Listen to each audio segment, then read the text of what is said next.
Hello guys, સ્વાગત છે તમારું મારી દીયસ કિચન ચેનલમાં અને આજે હું તમારી સાથે મારી નવી રેસીપી શેર કરી રહી છું તો વિડીયોને છેલ્લે સુધી જોજો।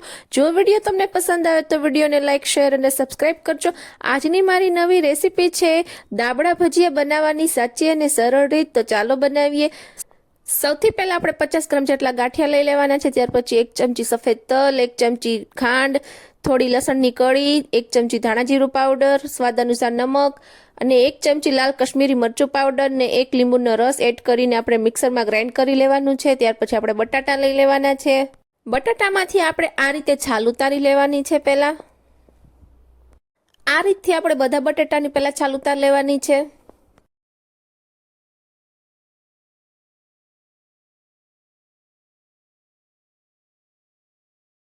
હવે ત્યાર પછી આપણે પાતળી પાતળી બટેટાની સ્લાઇસ પાડી લેવાની છે। આ રીતે એકદમ પાતળી સ્લાઇસ પાડી લેવાની છે આપણે। ત્યાર પછી બધી સ્લાઇસને આપણે પાણીમાં આ રીતેથી ધોઈ લેવાની છે। હવે ત્યાર પછી આપણે એક સ્લાઇસ લઈ લેવાની છે। ત્યાર પછી તેમાં આપણે તૈયાર થયેલો મસાલો આપણે આ રીતે ભરતો જવાનો છે। થોડોક આપણે પ્રેસ દેવાનું છે જેથી કરીને મસાલો બહાર ન નીકળી શકે। આ રીતે આપણે બધો મસાલો ભરવાનો છે તેમાં।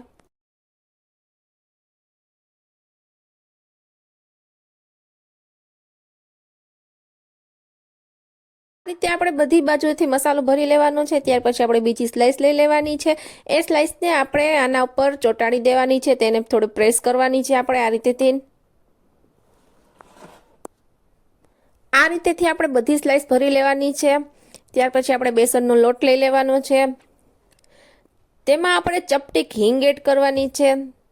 ત્યાર પછી સ્વાદ અનુસાર નમક એડ કરવાનું છે, જરૂરિયાત મુજબ પાણી એડ કરવાનું છે અને બેસનના લોટના જે ગાંઠા દેખાય છે એ આપણે હાથેથી આ રીતે ભાંગતું જવાનું છે।